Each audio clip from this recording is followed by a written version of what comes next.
Bonjour Laurence. Bonjour. Alors vous êtes rédacteur en chef de la lettre d'investissement Propos Utile. Laurence, tout d'abord une question globale. Les marchés ont souffert ces dernières semaines avec la crise iranienne. Est-ce que cette saison des résultats peut leur redonner confiance ? Est-ce qu'il peut leur donner confiance Je ne sais pas, parce que les attentes sont très élevées aux États-Unis. Vous avez un trimestre où on attend 12% sur le consensus de croissance des profits. C'est élevé, et quand on sait que la plupart du temps c'est battu de 4-5 points, ça veut dire qu'on attend le consensus, on va dire, qui est murmuré, c'est 17-18% de croissance des profits.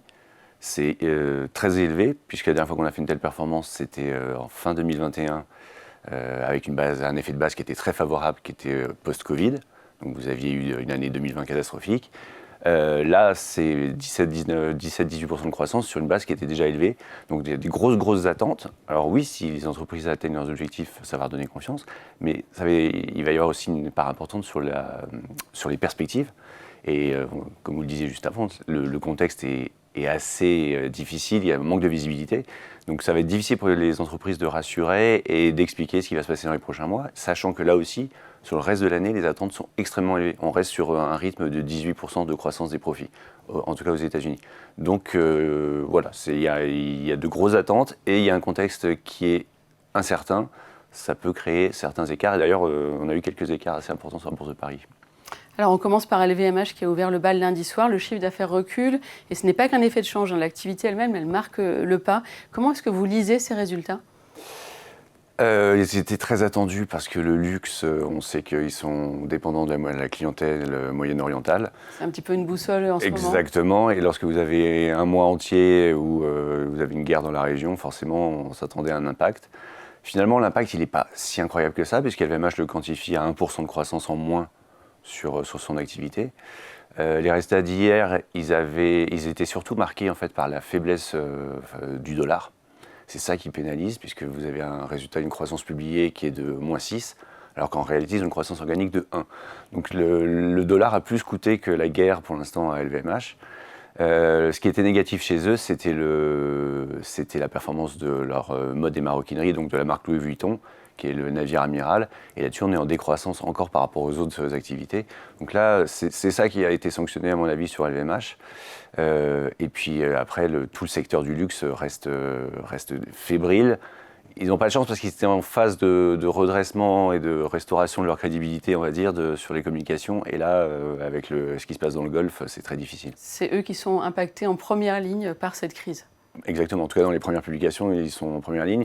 Et bon, aujourd'hui, le luxe pèse moins dans le CAC, mais c'est vrai qu'à une époque, il y a encore un an et demi, ça pesait 40%.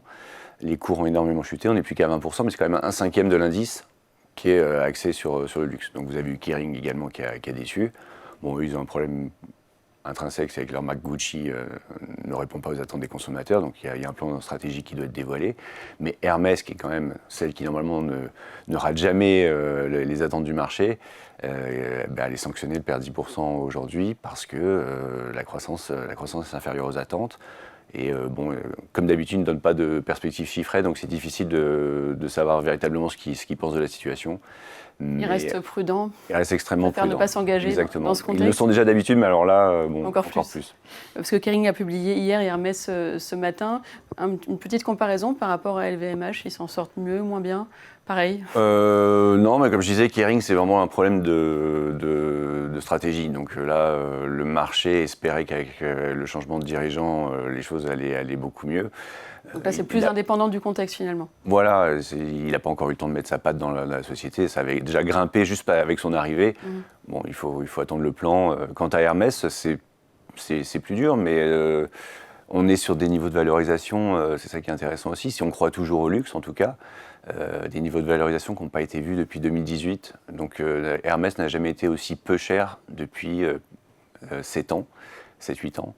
Donc voilà, si on pense que c'est juste un passage à vide du secteur du luxe et pas juste véritablement une panne définitive sur le mode de consommation, Hermès en tout cas n'est pas cher. Il faut rester acheteur sur ce secteur, il faut rester attentiste. Nous on est plutôt acheteur, mais c'est une vision plus long terme que l'année 2026 qui sera de toute manière encore mouvementée. Je ne saurais même pas vous dire ce qui va se passer demain dans le Golfe ou ce que va dire Donald Trump, mais en tout cas dans une vision de plus long terme, que je disais, la valorisation est et en tout cas historiquement basse. Alors au-delà du luxe, est-ce qu'il y a des secteurs qui tirent leur épingle du jeu dans cette saison des résultats et d'autres qui vont avoir du mal à convaincre? Alors de part et d'autre de l'Atlantique, ce sont les financières. Il y a eu toutes les grandes banques américaines qui ont dévoilé leurs résultats ces derniers jours. Elles font état de très bons résultats. De toute manière, il y a une chose qui garantit leur bénéfice, c'est le niveau des taux d'intérêt. C'est leur matière première et les taux sont élevés, donc elles ont des marges élevées. Et pour l'instant, le consommateur américain a tenu, donc c'est ça qui a permis aux banques de se distinguer. C'est un des moteurs du marché. Un autre moteur, c'est les matières premières. Les matières premières, parce que les cours du cuivre, par exemple, ont grimpé, et donc les bénéfices, ils ont un effet de levier assez important à partir du moment où on décolle des coûts de production. Et forcément la tech. La tech, c'est 47% de croissance attendue sur les bénéfices du trimestre. Alors la malchance qu'on a en Europe, c'est de ne pas avoir véritablement un secteur technologique conséquent.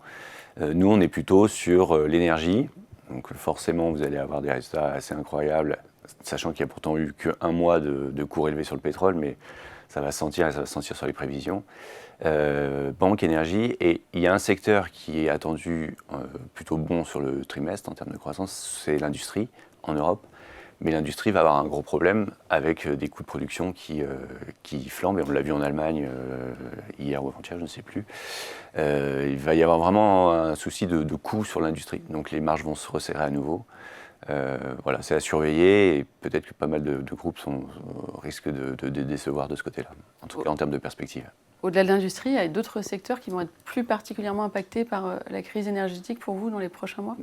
Tout ce qui est lié à la consommation, le consommateur n'a pas les poches extensibles. On le voit tous les jours en écoutant les médias en France, il y a pas mal de plaintes sur le niveau du prix de l'essence. Donc tout ce qui est lié à la consommation est à risque. C'est l'élément à surveiller, et c'est d'ailleurs oui, c'est vraiment la chose la plus importante pour les prochaines semaines. L'autre élément important, c'est les coûts de fabrication. Et là-dessus, c'est sur les perspectives des entreprises, sur ce qu'elles vont annoncer, leur capacité à limiter les hausses des coûts et leur capacité à répercuter les coûts. Et comme je le disais, si le consommateur n'est pas vraiment au rendez-vous, ça va être difficile de répercuter. Donc il faut essayer de contenir les coûts, et ça, encore une fois, c'est l'incertitude totale. Aujourd'hui, le détroit est bloqué. Le détroit d'Ormuz est bloqué. Ce n'est pas seulement le pétrole, ce sont les plastiques, les engrais, beaucoup de dérivés du pétrole. Et même si vous l'ouvrez demain, ce détroit, vous avez un délai entre les allers-retours des tankers et des navires vers leur port de livraison, le retour, le réenclenchement de la production.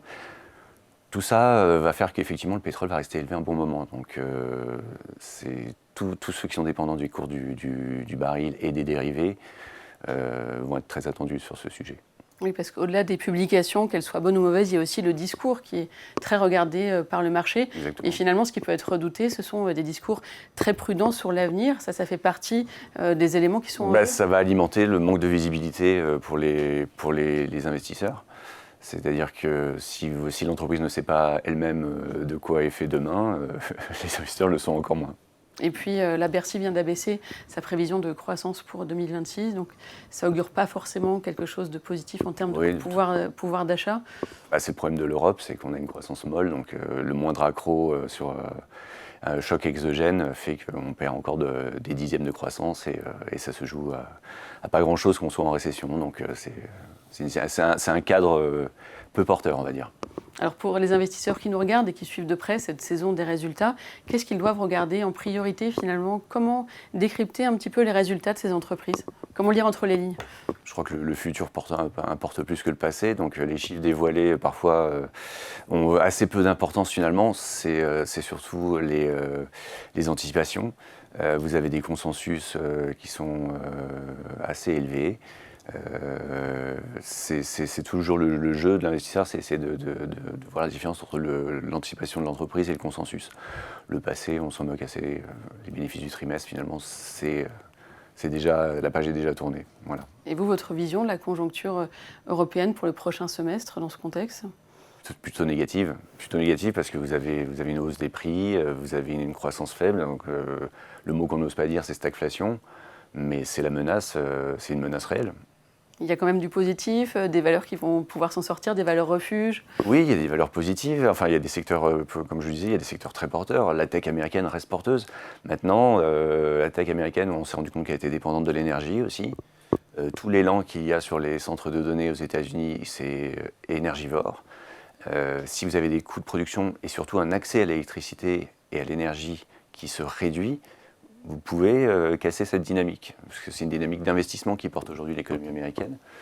Donc voilà, personne n'est à l'abri en tout cas. Mais c'est sûr que la tech reste le secteur le plus dynamique en tout cas. Et pour conclure, quelles sont les grandes publications que vous allez suivre de très près là, dans les prochaines semaines et pour quelles raisons est-ce que ça va être stratégique? L'industrie en Europe, honnêtement, c'est vraiment le secteur. Quelles valeurs doivent publier notamment? Personne n'a encore vraiment publié dans l'industrie. On est au tout début. Vous avez des secteurs comme la chimie, ça va être très intéressant.